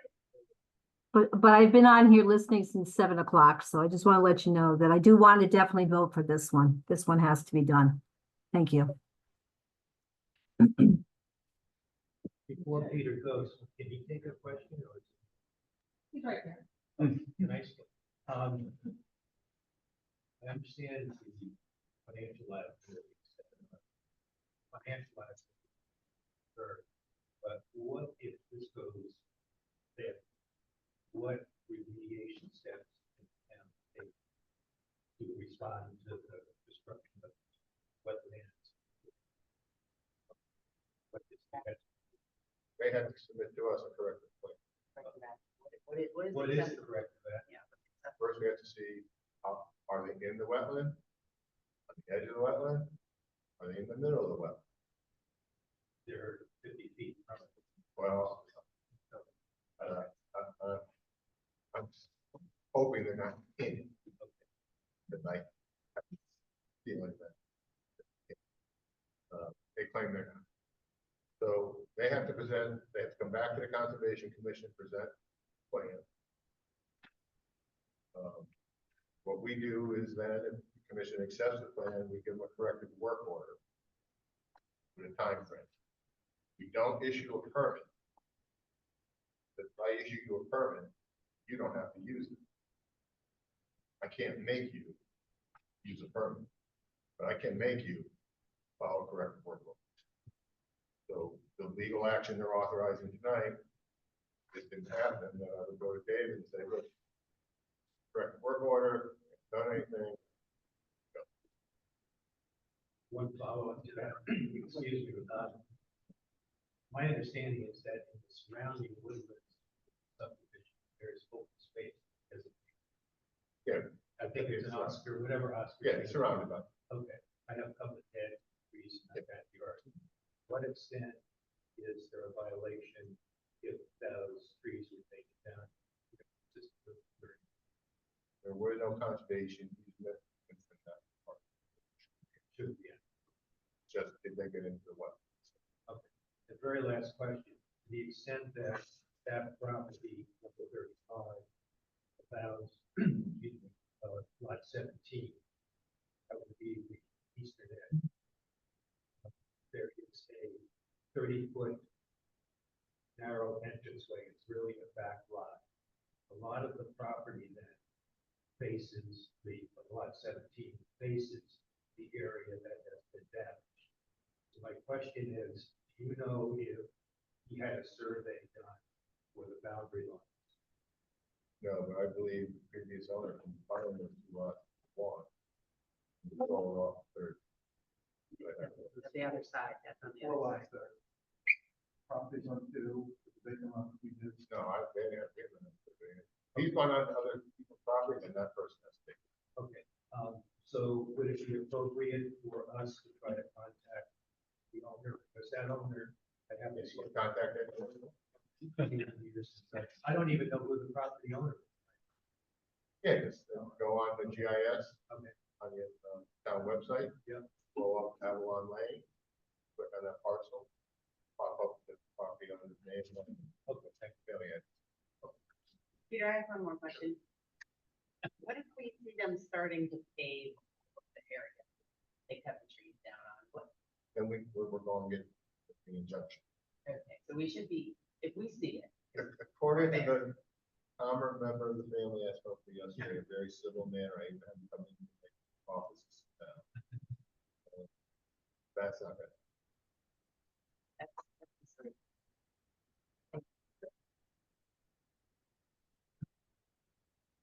Okay, going on to business, but it being building officials in the local. Yep. David, when I read through this, there are some typos. For this final, for this final sign off. If you would bring those to my attention or even mark them, then you can still vote to approve it as amended. All right, we had a chance to read this. And we had heard about this from David. About the people. We're looking at sharing a building official with a building inspection service with Bolton. And there are 3 sections, what Bolton agrees to do, what Prime agrees to do, what Marlboro agrees to do. Did you have, other than the typos I found, did you have any questions about? How is compensation made? Are we Is it a flat fee per year, flat fee for the terms and conditions of this, or is he paying by the hour when he comes and does it?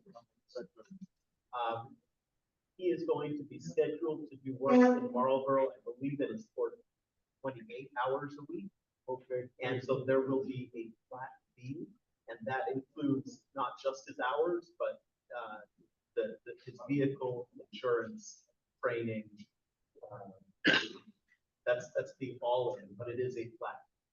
It's a flat fee per year? Yes. You're saying, okay, and we expect 28 hours per week for that flat fee.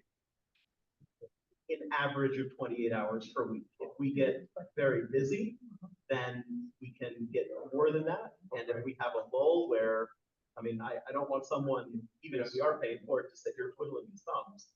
You know, the reason I bring, during the winter months, we, in the building department, we sometimes would sit there, we're doing that because there's no new construction. But during the summer months, we don't know which way to go. So there has to be a happy medium somewhere. That's why I asked that question. And a lot also has to do with the interest rate and what's happening with money and the number of permits that we issue. So it's possible that we may get a good buy at a flat rate, or we may end up taking a beating.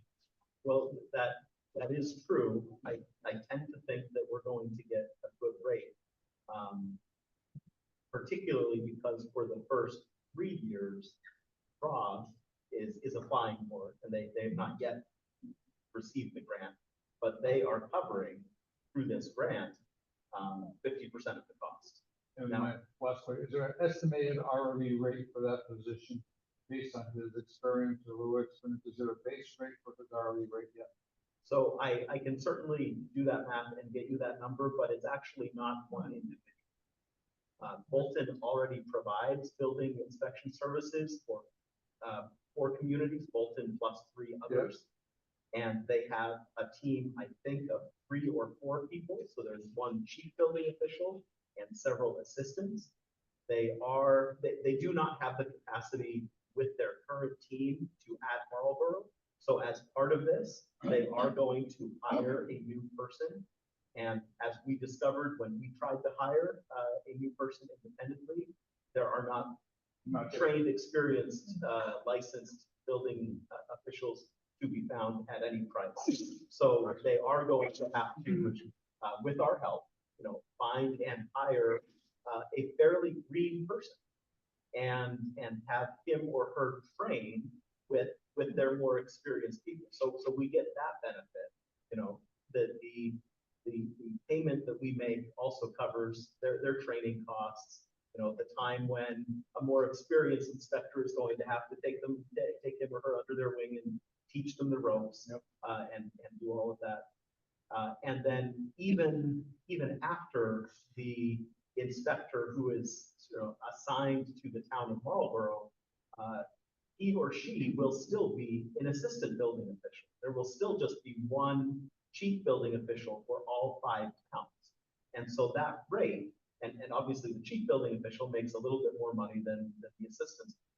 And so that rate is a hybrid rate for a few hours of the chief building official's time, and then a lot more hours of the assistant building official who will be most familiar with and do most of the work.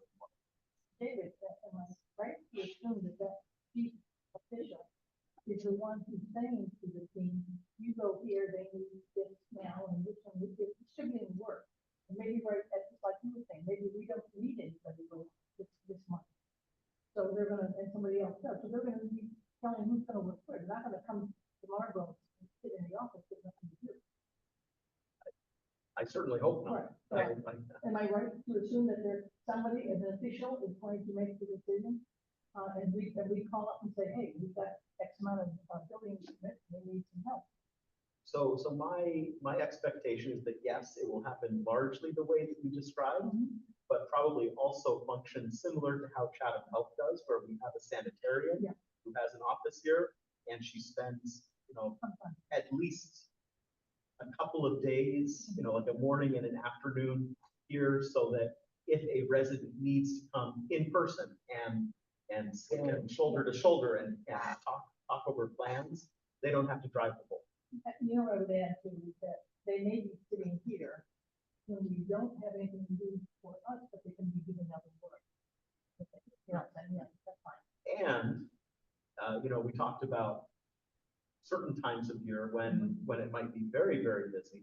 The benefit of this arrangement is that there could be times when Bolton or Andover are light on permits. Marlboro is going gangbusters, and so they can, flex with us and say, okay, we're going to, this week or this month, we're, assigned two of our officials here, and Marlboro is going to get more than 28 hours, but that's okay because we have the capacity. I would assume too, that's part of the head person thing. You go on vacation, things are like, exactly, good. So you want a motion on this? I would appreciate it. Okay, all right. Then you want to make a motion? Can I ask a question, Debbie, please? Can you hear me? Yes, okay. Okay, I have only one question. With this building inspector, now it sounds like there's more than one. Would they be included on our insurance plan here at the town, or would it be Bolton? So they will be on the town of Bolton's payroll. So they will Okay. do payroll and cover the health insurance. We will pay an annual Pay portion. for part of that cost. Okay, How about all right. there? To the best of my knowledge, while working in the town of Marlboro, Yes. they were covered by our own. So if he misses something in a building inspection, and there's a certain amount of liability based on us, that's our ticket, or is it the group's ticket? I will have to confirm that, but my understanding is that if our employee or in this case, a shared employee is working in Marlboro, within our town boundaries, then I think that the liability would be on the town of I Marlboro. think it'd be wise that we clarify that. Please. Okay. All right. Number 7. Thank you. Dating and so forth, signing. Both of these are policy of general liability insurance and policy of public liability insurance. Other town is an additional insurance.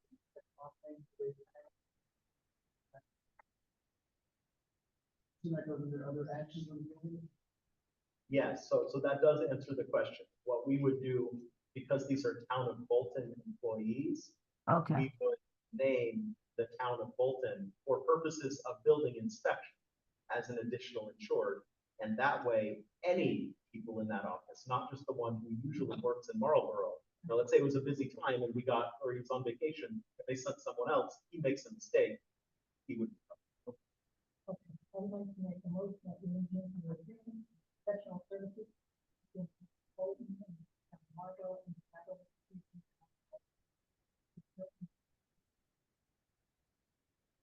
And I will second it. It's a good idea.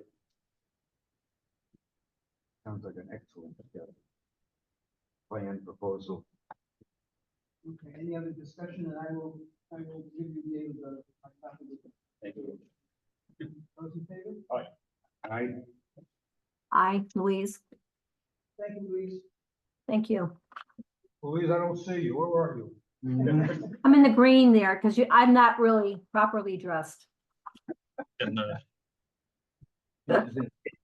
the kitchen behind us, Joe. I'm in the kitchen. The storage, yeah, the kids are there. Doesn't want to be seen. No. Trustee Berger, not- Oh, there I am. Now do you see me? Hi. Well, that's okay. That's okay. You look very green, but you can see that. I'm on the green time today. That's what I think. Whatever. All right, we're up to new business letter C, adopt local ordinance. Oh, yes. This is what David was speaking about before, about the firefighters, being treated the same as police. If they have a cardiac stroke or heart attack within 24 hours after their shift has ended. So I will make a motion that we accept Accept this ordinance. Could I say, Yeah. ask to use the word adopt, that you Okay. adopt this ordinance? Adopt the ordinance, in accordance with Connecticut General Statutes, section 7-313B, parentheses, 1, parentheses, B. Do I have a second, John? Thank you. Any discussion? Those in favor? Aye. Aye, Louise? Aye. Aye. Thank you.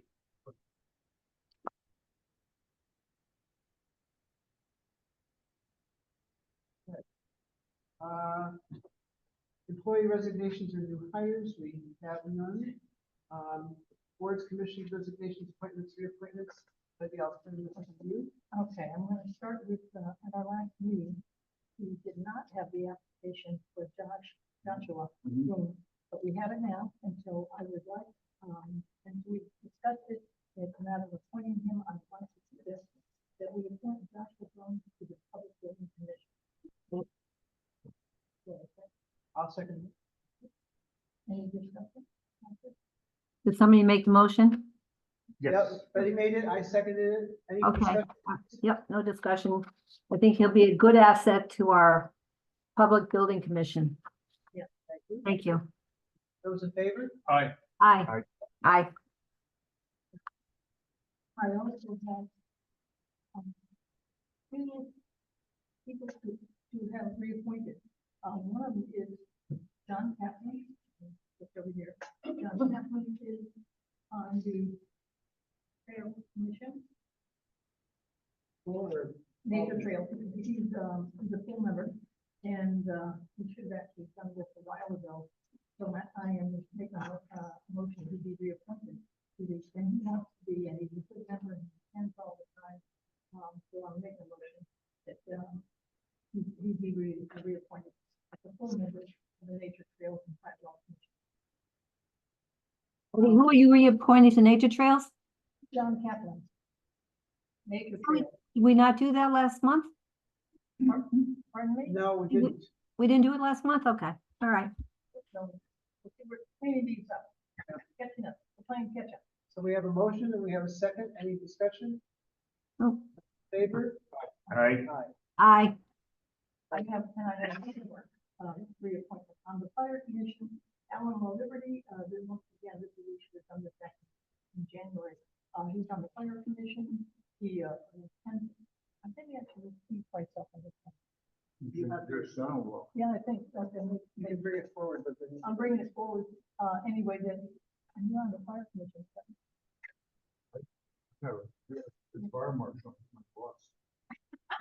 So Anyway, I'm making a recommendation that he be reappointed, he attends all the time, my understanding is he's a good member of the commission, he's a fireman, retired fireman. I enjoy working with it for what it's worth. I will make a motion to reappoint Alan Liberty to the fire commission. Second, Louise Cockadell. Louise, Yes, second. those in favor? Aye. Those who abstain? Abstain. And that's all for this month. And I'll have more. Very good. Thank you. Unfinished business, I have now none. Town manager updates? If you were to drive around town, you would be pleased to see all of the work that is getting done.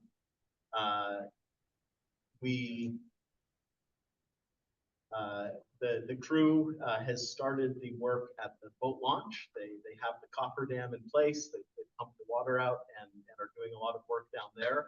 I'm really excited for it to be done. We are running into one challenge there, and that is that members of the public are ignoring the sign, walking through the construction site. And it's just kind of dangerous because they have a very large excavator there that is swinging around, and the operator, doesn't have a 360-degree field of vision.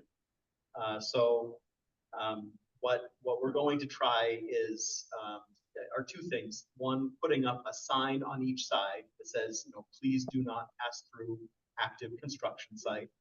And then the other idea that we had is I think that we are going to barricade temporarily that parking lot, because we think that people park there and then walk through to get to the park. There is plenty of parking, around the other side, so people can still access the park. But if we say for the duration of this project, this parking lot is only for construction equipment, then I think that will really cut down on that activity. Safety of the residents. Yes. Right. Exactly. And The road, or the West Road bridge started today. Maybe it was yesterday, but there is a crew out there working. I don't know whether to encourage you to go see them or to encourage you to steer clear and stay away, but probably to stay away, but I will give you updates. We're excited to see that work finally, after so many fits and starts, actually begin. And then the crew for South Main Street has been delayed on their prior project, but we look forward to welcoming them to Marlboro either the last week of September or the first week of October. It's still up in the air just a little bit.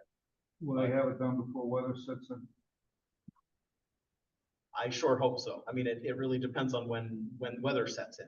Is there terms and conditions in the contract? What reference to that? Yes, yes. So they will do their best to get all of the drainage work completed before weather sets in. And then there is a stipulation in the contract that they will pave first thing in spring when the asphalt plants open. And thank the town crew for doing North Main Street today. Yeah. I watched that thing work. Pretty impressive. I was hoping that they were wearing here. I will mention that to them. I'm sure that they should be if they aren't. But keep in mind, sometimes it, sticks in their ears. I You know, can't see it. Hey, don't complain, you got time. Secrets. I know, Joe, but I want to make sure they're, what OSHA says, they need to be protecting it. Oh, yeah. You already had that discussion. I was gonna say, we got it wrong. Yes. In the past, yes, we don't have. You know what I say, huh? Huh? You're fired. Huh? That's what I have for. Okay, selectmen update. Does anyone have them besides myself? Hearing none. All right, the flags in the town green, hopefully tomorrow. Simone and I, once he starts without me, are going to try to take them down. I'm hoping that we can do them as we got them, where we lay them out, roll them together in groups of 10 for the last band, put them back in the boxes. We are missing one box We're somehow. missing a box, I know, so we'll have to figure out how to do that. That would be wonderful. Pulling them out is not gonna be hard, it's just laying them down and rolling them up. I told Simone I was available Just until hang out. about, Are they ours? Do we give them back? The flags. we might start For the earlier next- than that. Duncan, are you available tomorrow? Yeah, You were, I know. what time? I'm. Why don't we coordinate with Simone? I won't be around tomorrow, I will be out of town. Other appointments. Yeah, but if we could coordinate a time and work together. So assuming that the town hall has a box of elastic. Yes, we do. Okay. It is a good time to bring up the cost of flags and who owns them. Already paid for. Or is that separate? And where they're gonna be housed? I don't know the answer to any of those questions. to be very Yeah, that honest was my question. Okay. Do we hang I on to was them? told by the auxiliary woman that once they were collected, they would go back to the firehouse. The question is this, Ann Kilby paid for those flags out of her own pocket without really asking anybody or anything else. So for all practical purposes, they are the property of Ann Kilby, and she paid. If it's the intent of the town to have them a part of our quiver, if you want to call it that, then we should reimburse Ann in some way. She will receive, she is getting, I was told, some monies from the American Legion, maybe some monies from other organizations. And it may be wise that we make up the difference somehow. Yeah. And they will become the property of the town of Marlboro. Is that reasonable? Yeah, okay, thank you. The stipend drum muster was a big success. The all boards meeting again is the 30th of September. And we're going to hand out the membership agreements at that time to the board chairs. Louise and I and David are going to be going to the Connecticut Organizations of Small Town on October 16th. They have a conference from 9 to 12. The three of us will attend that. And the last one is, I mentioned this before, and I'm going to make a formal request. Two people that I walk with frequently or see walking this morning were very frightened when they tried to go across the street at the Chapman and North Main intersection, coming from where the boat launch is, to go across to the sidewalk. And they look, everything was fine. They put one foot out and this person came flying up the hill and could have run them over. I'm really requesting that we have a sign made that says caution, pedestrian crossing ahead, and place that at the bottom of the hill for people to see before they go up there. I'm just scared to death that somebody's going to. It's that intersection, and It's just- it doesn't matter if It's the hill. anybody's, yeah, the it's hill. that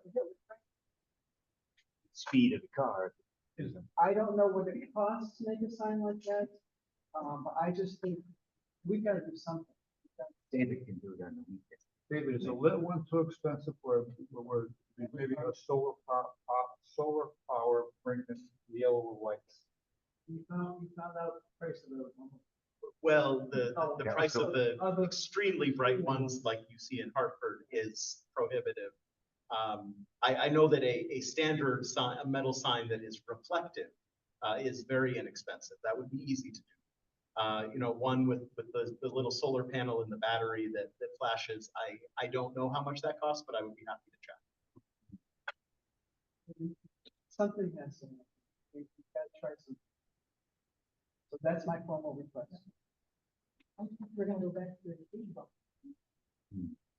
That's something else, but this one intersection with people trying to cross there is just, it's.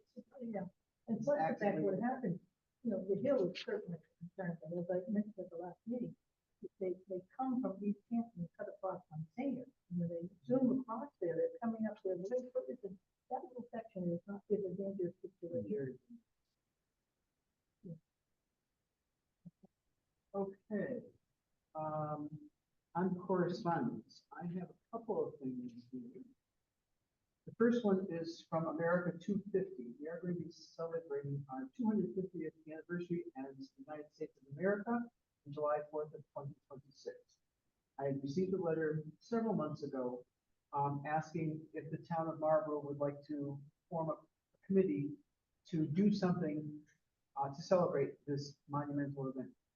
I handed it off to the EDC, and I have received an update from Denise Merrill, who is our former Secretary of State. She's the chair of this America 250 Connecticut Commission. And I spoke with one of the members of the EDC, and I'm giving it to them to kind of spearhead. We talked about possibly forming a committee, maybe from the library, the school, the Board of Selectmen, the planning, all these various groups, to get together and start brainstorming, how can we celebrate this as a town? Let me ask this question. How close would you want to come to the bicentennial that we had in 2003? Well, one of the things I discussed with this one person was the fireworks display that we had for our bicentennial. It's amazing. I know that like the back of my head. Yes, I know you do. I know you do. So the quicker we get started with this, the better it's going to be, because we're going to obviously look for some fundraising to make sure this all happens. So if you'd like to read the letter, you're welcome to do so. I think you got it. It's just, we're not going to be around for the next one, so 250 is what we need to celebrate. And the other piece of correspondence, and I won't say from who or about what, but we had an executive meeting, and we discussed about something, and we approved something, and that first is like. Yeah, I think Simone put it. Yeah. Put it on. It's in the packet. All right, public comments, you know the drill. Good night. Good morning. Great job. I'll see you tomorrow, next day. Cal or Mark, you have anything that you want to say? I always have something. I know you do, so go for it. Al Witt, 20 Ogden North. I just, I may have missed it, but was this building official interlocal agreement that you're talking about, that was a typo? That included in the packet, along with the minutes before, excuse me, the agenda before the meeting started? Yeah. Yes. Was that in our packet? Yes, it was. in the packet. It was in a packet? Yeah. I mean, I would have seen on the website this afternoon. Hopefully. Okay. Mhm. Well, it doesn't get posted. I'm sorry? The packet doesn't get posted. Well, It was on the agenda. If you're gonna sit there and talk about documents in front of the public should know what it is you're talking about. Yes, whatever it is, I don't know if I agree with it or I disagree with it. I didn't have a chance to say anything about it, of course, because the building official interlocal agreement that we talked about was not made available to anyone before the meeting started. The problem is, Al, that's not just the board of selectmen fees. All the boards and commissions will pack it out to their people. They don't make them public to everybody. Well, the public is who wants to know what's going on in these meetings, and we should have this information available before the meeting starts. So maybe I might have made a comment at the beginning of the meeting about what was in that. You know, you say it's a problem, solve it. The public, this board, I give you compliments the last time I was here, but this board for a long time, and the reason I started coming to these meetings is just because people were talking, oh, board does this, board does that. I wanted to find out for myself what is going on in this town. That's why I attend those meetings. But there definitely is an attitude sometimes, not in this board, not just in this board, but a lot of the boards that the public be damned. And I want to know what's going on before the meeting starts. If there are documents that you guys are going to discuss, that they should be made available to the public before the meeting starts. Thank you. Mark, anything from you? Nothing other than, I guess I'll make a comment on Al's comment. Packets and that information, there is no requirement, Freedom of Information Act, for that information to be available to you before the meeting. By putting a packet together and getting into it exactly after the meeting happens, I think it's a lot better than what we ever used to have. I commend the Board of Selectmen for doing that. I understand your frustration. It's, you like to see some of that stuff ahead of time, but it's no requirement. Why don't you just hold the meetings in secret instead of, don't allow the public. We'll take it under consideration. Just discuss what you want to discuss without letting anybody know what it is you discuss. Go. With no further business to attend to, I will adjourn the meeting at 9:00. 9 o'clock. Good night, Louise. Good night, Joe. Good night, Debbie. Good night. Take care, Louise. Thank you, Hope you're Jen. feeling well. I will. Tomorrow I gotta be better.